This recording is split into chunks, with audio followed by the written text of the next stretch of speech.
विश्व गुरु बनना है तो 2047 तक कंसिस्टेंटली 7.5 7.6% के रेट से ग्रो करना है।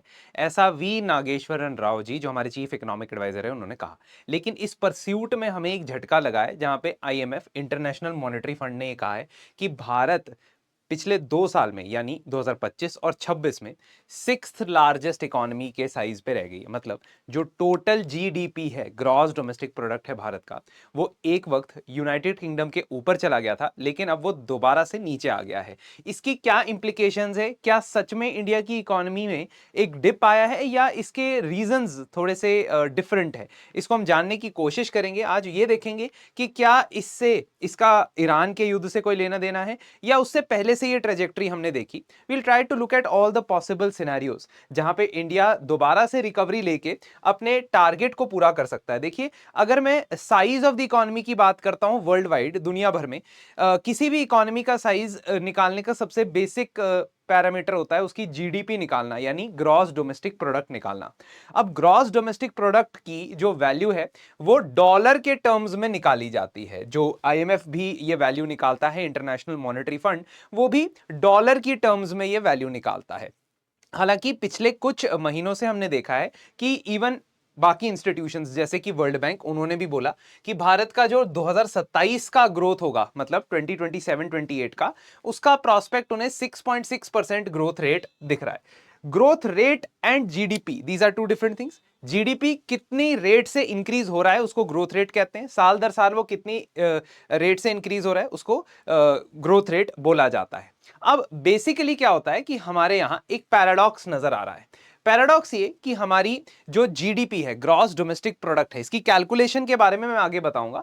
वो ग्रॉस डोमेस्टिक प्रोडक्ट जो है साल 2024 में 7.2, 25 में 7.1, और हमारी एक्सपेक्टेशन है कि 26 में 7.6% होगा। अब ये जो ग्रोथ रेट है ये कंसिस्टेंटली मेंटेन रहने के लिए 4 मेजर इंडिकेटर्स होते हैं, जिसको हम एग्रीगेट डिमांड मेथड से समझते हैं।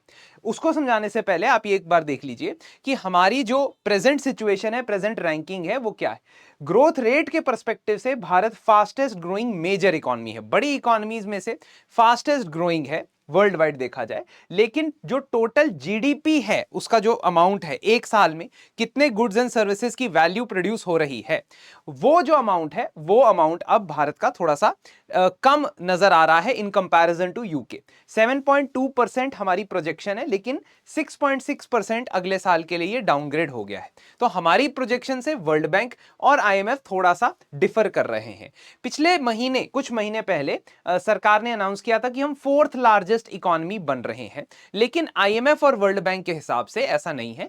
और अगर आप रैंकिंग्स को देखोगे तो रैंकिंग्स में आपको दिख जाएगा इंडिया यहां 6 नंबर पे है। 2025 में इंडिया का जो जीडीपी था वो 3.92 ट्रिलियन डॉलर्स के आसपास था। याद कीजिएगा, हम 2018-19 में ये इमेजिन करते थे कि हमारा 5 ट्रिलियन डॉलर इकोनॉमी बन जाएगी, लेकिन हमने वो टारगेट अचीव नहीं किया है। खैर, इंडिया के ऊपर है यूके, यूनाइटेड किंगडम, जो कुछ सालों के लिए भारत से नीचे आ गया था, है ना। भारत की पोजीशन से इट वाज बिलो 2024 तक 3 साल कंसिस्टेंटली, लेकिन वो 5th पोजीशन पे है। उसके ऊपर जापान है, और फिर तीसरे नंबर पे है जर्मनी, जो दुनिया की तीसरी सबसे बड़ी इकोनॉमी है। जो टॉप 2 है उनके तो आसपास भी कोई नहीं है in terms of economic size. United states 30 trillion dollar के ऊपर, और चाइना 20 ट्रिलियन डॉलर के आसपास रन कर रहा है। तो ये हमारे साथ अगर कंपेयर करें, चाइना तकरीबन 6 गुना ज्यादा और यूनाइटेड स्टेट्स 10 गुना ज्यादा बड़ी इकोनॉमी है, अगर इकोनॉमी का साइज देखा जाए तो। एनीवेज, कम से कम थर्ड लार्जेस्ट इकोनॉमी बनने का हमने नियर टर्म या मीडियम टर्म में सपना देखा था, वो थोड़ा सा डिले होता हुआ नजर आ रहा है। अगर आप देखेंगे कि इस पर्टिकुलर सिनेरियो में क्या कॉजेज हैं, तो उसके लिए आप जीडीपी का कैलकुलेशन देखिए। जीडीपी का जो कैलकुलेशन होता है उसमें CIGXM, ये जो कंजम्पशन, सॉरी, इसको एग्रीगेट डिमांड मेथड के नाम से भी जाना जाता है। तो बेसिकली अगर आप देखें कि ये वाला जो कंपोनेंट है ना, consumption, income, investment, government expenditure and net exports, ठीक है, ये कैलकुलेशन ऐसे होता है। प्रेजेंटली जो अभी हमारे जीडीपी में डिप नजर आया है, उसके 2 मेजर कारण है। एक मैंने आपको पहले ही बता दिया था कि ये जो कैलकुलेशन हो रही है ना, वो डॉलर के फॉर्म में हो रही है। किस में हो रही है? डॉलर के फॉर्म में हो रही है। और आप करेंसी का एक्सचेंज रेट देखेंगे तो पिछले एक साल में 9 से 10% हमारा जो रुपी है वो डॉलर के मुकाबले गिरा है। और अगर रुपये की वैल्यू डॉलर के मुकाबले गिरेगी, डॉलर ज्यादा स्ट्रांग होगा, रुपी से जब हम अपनी जीडीपी को डॉलर में कन्वर्ट करेंगे तो वो अमाउंट कम ही निकलेगा। सिंपल सी बात है। और इसी वजह से पहला रीजन ये है कि अगर हम करेंसी एक्सचेंज रेट्स के माध्यम से देखते हैं तो हमारी पोजीशन फ्लक्चुएट हो सकती है। जबकि अगर हम परचेजिंग पावर पैरिटी पे देखेंगे, परचेजिंग पावर पैरिटी के हिसाब से कंपेयर करेंगे तो हमारी जो पोजीशन है वो थर्ड लार्जेस्ट इकोनॉमी के तौर पे नजर आती है। ठीक है, जर्मनी 6th पे आ जाता है, हम थर्ड लार्जेस्ट इकोनॉमी बन जाते हैं। What is purchasing power parity? Purchasing power parity में हम रुपी को डॉलर में एक्सचेंज नहीं करते हैं, ये एक्सचेंज रेट नहीं होता है क्योंकि अभी तो $1 94-95 रुपीस के आसपास है। हम एक्सचेंज करते हैं एक बास्केट ऑफ कमोडिटीज की वैल्यू को कंपेयर करके। तो मान लीजिए यूनाइटेड स्टेट्स ऑफ अमेरिका है और इंडिया है, यहां पे एक मैकवेजी मील कितने रुपए का, कितने डॉलर का मिल रहा है? अगर वो $5 का मिल रहा है, ठीक है, और भारत में अगर वो 50 रुपए का मिल रहा है, 50 रुपीस का मिल रहा है, क्या चीज? एक मैकवेजी मील। ठीक है, तो $5 इज इक्वल टू 50 रुपए। यहां वाला जो परचेजिंग पावर पैरिटी का एक्सचेंज रेट हो जाएगा वो होगा $1 इज इक्वल टू 10 रुपए। तो इस वैल्यू से अगर हम पीपीपी मेथड से अगर हम निकालते हैं जीडीपी तो फिर इंडिया जो है वो तीसरे स्थान पे आ जाता है। लेकिन असली वर्ल्ड में ट्रांजैक्शंस किस बेसिस पे होती है? एग्जिस्टिंग एक्सचेंज रेट्स के बेसिस पे होती है। इसी वजह से हमें इस फिगर पे भी ध्यान देना होगा कि हम 5th से 6th कैसे हो गए। दूसरा रीजन जो बताया जा रहा है लेकिन उसका लॉन्ग टर्म इंपैक्ट अभी देखना मुश्किल है ना, क्योंकि बहुत रिसेंटली हुआ है, वो ये है कि भारत ने अपना जीडीपी का बेस ईयर रिवाइज किया है। भारत ने अपना जीडीपी का बेस ईयर रिवाइज किया है 2011-12 से 2022-23, 22-23। बेस ईयर जब रिवाइज होता है, बेस ईयर रिवाइज होने के साथ साथ there were other changes in the calculation which made the calculation of GDP more accurate and more reflective of the actual economy. For example periodic labour force survey, ठीक है, unorganised labour का सर्वे, है ना, ये सब इसके अंदर इंक्लूड किए गए। और जब ऐसा हुआ तो जो कैलकुलेशन है बेटर हुआ, कैलकुलेशन रिफ्लेक्ट करने लगा जो एक्चुअल में इकोनॉमी ग्रो हो रही थी, और उसकी वजह से जो पिछले एस्टिमेट्स थे उसको भी रिवाइज करके कम नंबर मिला है ना। तो जो हम अभी कैलकुलेशन मेथड कर रहे थे अभी तक 2011-12 के बेसिस पे कर रहे थे, 27 फरवरी के बाद से हमने ये बेस ईयर बदल दिया, तो वो बेटर कैलकुलेशन, बेटर मेजरमेंट हो रहा है, विच ऑल्सो इंडिकेट्स कि we may have slightly overestimated what are earlier GDP growth trajectory would be, और इसीलिए हमने ये भी ओवर एस्टिमेट कर लिया हो सकता है कि हम थर्ड लार्जेस्ट इकोनॉमी 2027 तक बन जाएंगे। लेकिन ऐसा अब देखना मुश्किल लग रहा है, it looks very difficult. Another reason for concern in the economy is the flight of foreign portfolio investor, flight of FPI, foreign portfolio investors. पिछले 1 से 1.5 साल के अंदर रिकॉर्ड फॉरेन पोर्टफोलियो इन्वेस्टर जो है, फॉरेन इन्वेस्टर जो है, वो भारतीय बाजारों से पैसा विड्रॉ करके यूएस के बाजारों में लेके जा रहे हैं, क्योंकि जो भी ग्लोबल सिनेरियो है, वर्ल्ड सिनेरियो है, उसमें बहुत कम ट्रस्ट होता है ओवरसीज इन्वेस्टमेंट्स के ऊपर। तो जितने भी बड़े इन्वेस्टमेंट्स है वो यूनाइटेड स्टेट्स में जा रही है, वहां पे इंटरेस्ट रेट्स भी बढ़ते चले जा रहे हैं, जिसकी वजह से वहां पे रिटर्न मिलने के चांसेस ज्यादा है। अल्टीमेटली हम ये क्या देख रहे हैं? हम ये देख रहे हैं कि ये जो इंपैक्ट है, ये इंपैक्ट का एक एस्पेक्ट ईरान वाला एस्केलेशन भी हो सकता है, क्योंकि तकरीबन 40 दिन वहां हो गए हैं, और आगे का जो प्रोजेक्शन है आईएमएफ का, वर्ल्ड अपनी ग्लोबल इकोनॉमिक आउटलुक की रिपोर्ट में, उसमें उन्होंने ये कहा है कि रिसोर्स का जो शॉक है, ऑयल एंड गैस की जो सप्लाई में डिसरप्शन है, इसकी वजह से भी आगे के प्रोजेक्शंस हम कम कर रहे हैं।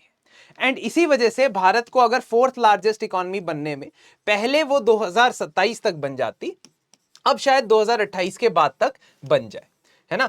तो एट द मोस्ट वो जापान को टच कर सकती है, जापान को मैच कर सकती है, लेकिन शायद वो जर्मनी को इतनी जल्दी रीच ना कर पाए, कंसिडरिंग कि ये भी एक बात है कि जर्मनी ही कहीं अगर उनकी इकोनॉमी को भी अफेक्ट ना पड़े, क्योंकि पड़ सकता है ना अभी रशिया यूक्रेन वॉर के प्रोलॉन्गेशन से।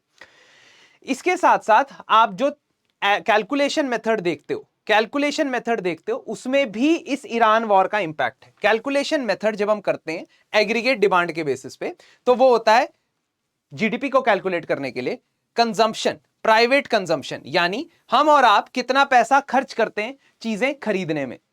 इसके लिए सरकार ने पिछले साल सितंबर में जीएसटी में रिफॉर्म लाने की भी कोशिश की, ताकि कंजम्पशन में जो पैसा है लोगों के पास खर्चा ज्यादा हो, खर्चा ज्यादा होगा तो बिजनेसेस ज्यादा बढ़ेंगे और फिर ग्रोथ में हेल्प करेगा। यह सबसे ज्यादा खतरे में आता है जब महंगाई आती है। This is the most dangerous part as of now, और ये भारत की जीडीपी का 60% ड्राइव करता है, क्योंकि भारत की इकोनॉमी पॉपुलेशन बहुत ज्यादा है, तो इसका ध्यान रखने की जरूरत है। फिर आती है इन्वेस्टमेंट, प्राइवेट इन्वेस्टमेंट।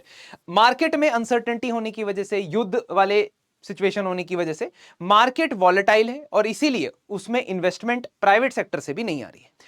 तीसरा कंपोनेंट होता है गवर्नमेंट, जी से गवर्नमेंट एक्सपेंडिचर। गवर्नमेंट का एक्सपेंडिचर जो है वो ज्यादातर अब सब्सिडीज प्रोवाइड करने में होगा। क्यों? क्योंकि पेट्रोल डीजल के दाम बढ़ने से अगर रोकना है तो गवर्नमेंट को सब्सिडाइज करना पड़ेगा किसी ना किसी तरीके से उसे, है ना। और ये इसमें स्टेट गवर्नमेंट्स और सेंट्रल गवर्नमेंट्स दोनों का खर्चा इन्वॉल्व है, जिसकी वजह से ये वाला कंपोनेंट भी नहीं बढ़ पाएगा, है ना, क्योंकि गवर्नमेंट कैपिटल एक्विजिशन से ज्यादा फोकस करेगी लोगों को राहत पहुंचाने में सप्लाई शॉक की वजह से। एंड नेट एक्सपोर्ट्स की अगर हम बात करें तो नेट उस पर भी नेगेटिव इफेक्ट पड़ेगा, क्योंकि एक्सपोर्ट शायद बढ़ जाए, है ना। और एक तरफ से ये भी आपने सुना होगा कि जब डॉलर स्ट्रांग होता है, रुपी वीक होता है, एक्सपोर्ट्स ज्यादा बढ़ते हैं। शायद एक्सपोर्ट बढ़ जाए, लेकिन हमारे इंपोर्ट कॉस्टली होते चले जाएंगे। एनर्जी इंपोर्ट अगर कॉस्टली होते चले गए तो नेट अमाउंट जो है ये नेगेटिव आ जाएगा, और इसकी वजह से अल्टीमेटली ये नंबर जो है, जो हम टारगेट कर रहे थे, वो टारगेट शायद अचीव ना हो पाए। अल्टीमेटली हमारा फोकस शायद फोर्थ आने पे, थर्ड आने पे, फिफ्थ आने पे शायद नहीं होना चाहिए। हालांकि अच्छे इंडिकेटर्स है, लेकिन अपने आप में जीडीपी इकलौता ऐसा इंडिकेटर नहीं है जिससे हम अपनी ग्रोथ मेजर करें।